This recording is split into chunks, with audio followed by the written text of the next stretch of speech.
sophomore, freshman. I think I got brought up. Mm-hmm. My sophomore year, I really started playing a lot. And then my junior year, I missed a lot of my junior year.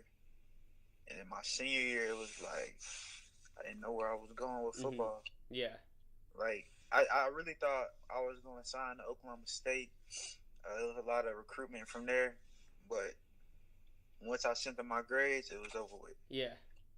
I went JUCO, and now looking back on it now, JUCO was the biggest blessing of my life. It was a Mm-hmm. blessing from God.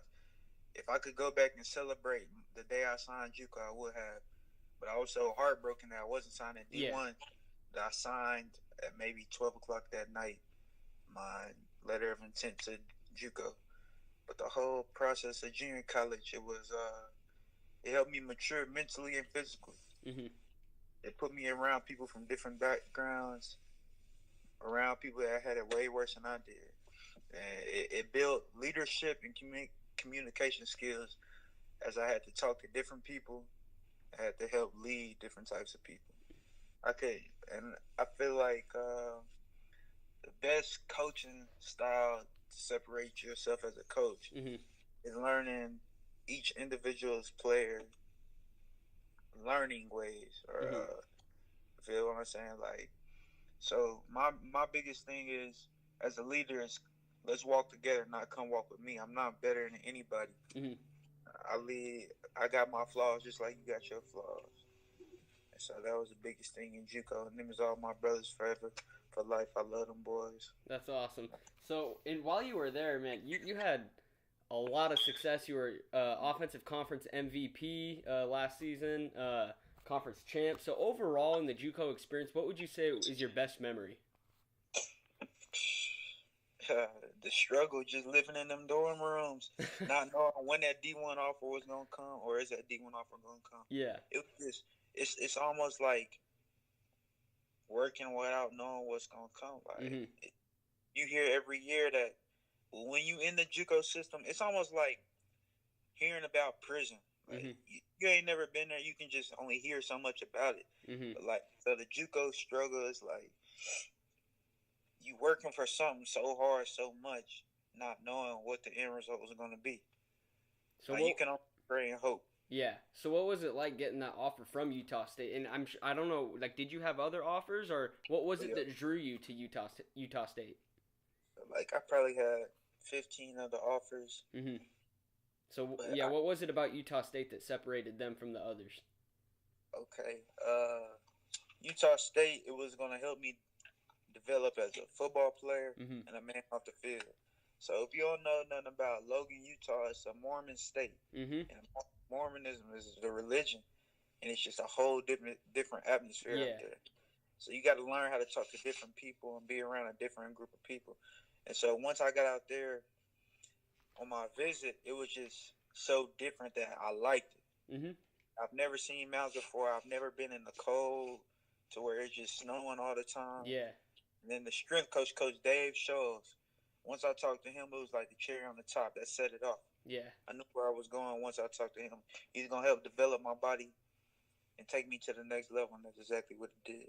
So while you were there as a player, I, I mean, it could be multiple things. If you want to talk about multiple things, that's great. But if you could pinpoint one specific thing that kind of led to your success, you were 13th in the country as far as yards per carry.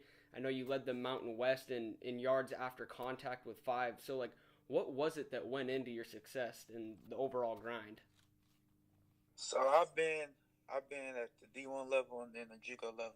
There's two different types of grind. It's grind hard and grind smart. Mm-hmm. When I got to Utah State, it was grind smart. Those Dave Shows took my body to the next level in a semester. He taught me how to lift more weight in a shorter grinding stage of my body. Like I didn't have to put so much wear and tear on my body to get as strong as I wanted to be. And when I got there, like I had a 500-pound front squat. I've never did that in my life, Mm-hmm. but I didn't have to grind as hard to get there. It was we gonna do this types of sets and reps, and you're gonna be just fine. He just how he broke it down mentally is what set me to the next level. I mean, the weight room, Coach Dave Shows, he took me to the next level. That's all I can really say on that. That's awesome. So coming out of high school, you knew what it was like to kind of have that bit of a snub. You didn't have those offers, so you went the JUCO route, and now you're approaching your potential career in the NFL, and you were a combine snub. So what's that do to you in your focus moving forward? I believe it's all God's plan. Just like you said, out of high school, I felt like I was kind of snub, and now the combine is kind of snub. So like, I believe God repeats history in my life, in my own life, at a more mature state to see Mm-hmm. how I will handle it. Mm-hmm. Now that I've been snubbed from the combine, it's like, what you gonna do now? Mm-hmm. Can't cry about it. You ain't got no time for crying. Worry about it. You feel me? So I'm just that much more motivated. My pro day isn't to the end of March. I got that much more time to shine. Mm-hmm. My numbers gonna be out the roof. They really messed up by doing. Give me Yeah. more time. Like my numbers gonna be crazy now. So I've seen multiple reports now, and they're all kind of generally of the same synopsis, saying that you're either going to be a day 2 or a day 3 prospect come draft day. So where would you say you should be? You should be drafted. I feel like I'm one of the top backs in this draft. Yeah. I wouldn't be surprised if I was drafted late second round. Mm-hmm. Just once they really dig into the tape and really see the numbers that I'm gonna put up at my pro day, Mm-hmm. I really, it's gonna be a shock to the world, but it was never a shock to me. Like I always knew how good I was, and there's a reason. Mm-hmm. There's a special reason I came out this year. Yeah. I didn't come out this year just for no reason. Yeah. I mean, this year's running back class is down compared to previous years. Really, just like thinking about Leonard Fournette's class, Derek Geis, like you have them one in a lifetime backs in them classes. So late that second round to top of the fourth, I wouldn't be surprised. So obviously, I cover the Raiders. That's what my job is, and looking at their running back situation as a whole, they had six different times. It was believe it was three different running backs. They had 6 fumbles, and all 6 of those were lost. I was looking up your stats at Utah State as well as the JUCO. You have to go all the way back to your freshman year. You lost 2 fumbles, but then you went 2 straight years. You didn't have any lost fumbles. So what goes into the whole ball security thing? Because that was one of the things. That was one of the more eye-popping stats that I saw. You could look at the yards per carry, all that jazz. That's great, but you hold on to that rock. Oh yeah. So like in JUCO, I used to have a curl bar in my room, and before I got out of bed or before I wanted to get into bed, I had to do curls. I just believe that motion of doing curls is the motion of you holding the ball. Yeah. And I really hold the ball loose. And the 2 times that I lost the ball, I had the ball in the wrong hand. Meaning, when I was going to that sideline, I had the ball in my inside hand, and the defender put either his helmet or he punched it out just for me having the ball in the wrong hand. And that's one thing I thank Coach Matt Wells for. He was on my ass every day at practice. I had the ball in the wrong hand. He would say, put the ball in the right hand. I'm like, I wouldn't even be thinking about it. And it just became muscle memory to put the ball in the outside arm. But yeah, that curl bar, that curl got me right. I like that. That's nice. So bring that touch to the NFL, I'm assuming, right? Yeah, always. Another thing that I saw online when I was just looking different things up of what other websites had to say about you, they compared your style of play and all that to Tariq Cohen on the Bears. So I was wondering if you had any running back that you could compare yourself to. Either Jerick McKinnon or Amir Abdullah. Right on. I say Jerick McKinnon. I really like the way he plays, the slasher, and I can see me in that mold as really a finesse back with power. It's not like I'm not a power back with finesse. I'm a finesse back, but I can also bring the power when I want to. Amir Abdullah, since I was in junior college, I studied his game. When he was at Nebraska, since he was a freshman, all the way up until his rookie year of the NFL. And, I mean, his cuts, the way he can stop on a dime and stuff like that, his power is what I like.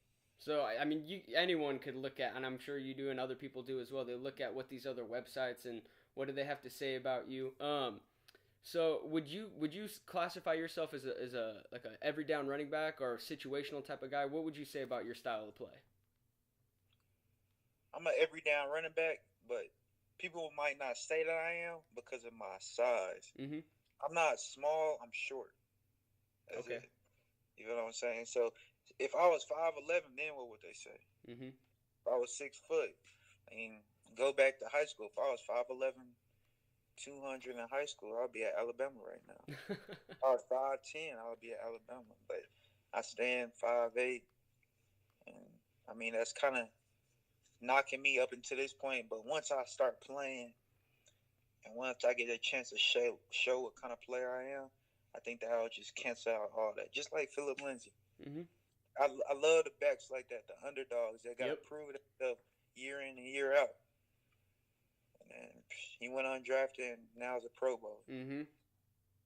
Could be you next. Yeah, no, for real. I think you'll get drafted though. I'm feeling day 2. So growing up, did you have any running backs that you grew up as a younger player in, like, say, junior high, elementary school that you idolized? I know your uncle, he played in the NFL, but were there any other players that you looked up to? So like, my family is actually from East Oakland. Okay. And so when I moved out of Oakland to Oklahoma, I always watched Marshawn Lynch when he was at Cal. Okay. But I didn't know too much about football. Like, I wasn't in love with it yet. Yeah. Marshawn was just my favorite player because I knew he was from East Oakland. Yeah. And then once I moved to Oklahoma, that's around the same time Adrian Peterson was there. Yeah. So I fell in love with Adrian Peterson, but I always thought I would grow to be 6'2". Mm-hmm. Like, so I was like, man, I'm just like Adrian Peterson. I'm just like, and then DeMarco Murray.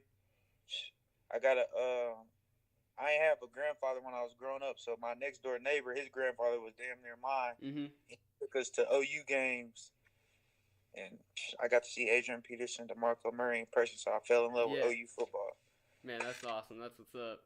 So on draft day, what are your draft day plans? Where are you going to be? Are you going to be watching it live? Or are you going to kind of be staying low key, doing your own thing? What are your plans on draft day?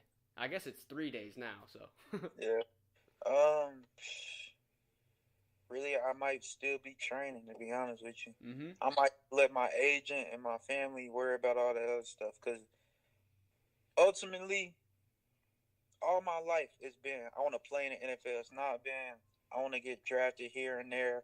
I want to get this much money. I've never played this game for the money. Mm-hmm. If I played this game for the money, I would have quit a long time ago, because I've been playing for free for too long. So, I love football. I want to get a gold jacket and win a Super Bowl. So I'm going to probably be out training and let my family worry about where I get drafted to and whatnot. Because if I worry about it, it'd be too much stress on my heart. Yeah. So I know right now your focus is obviously on, like, working out and prepping for the draft and just kind of focusing on that. And I know it's probably a little more difficult on your end to kind of zero in on specific teams. But one thing I've noticed from the larger media, like the outlets like NFL Network, ESPN, if you will, they kind of paint a little bit of a negative connotation to the Raiders and what John Gruden brings to that team. What's your perspective on all that, and how would you feel playing for a guy like John Gruden? I think nobody can really say if you're not there. Yeah. It's almost like heaven.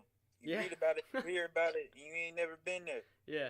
But, like, who knows that the style, it don't fit, everybody's team don't fit everybody. Mm-hmm.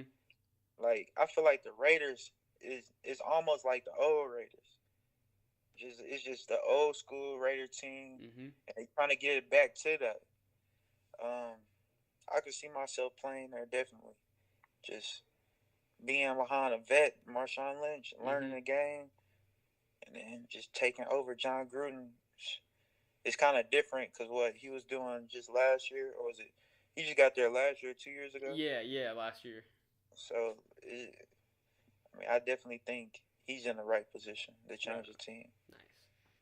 All right, man. Well, I really appreciate you taking the time for this interview. Look forward to talking to you again. I'm sure we'll link up whether you're drafted by the Raiders or not. But I appreciate the time.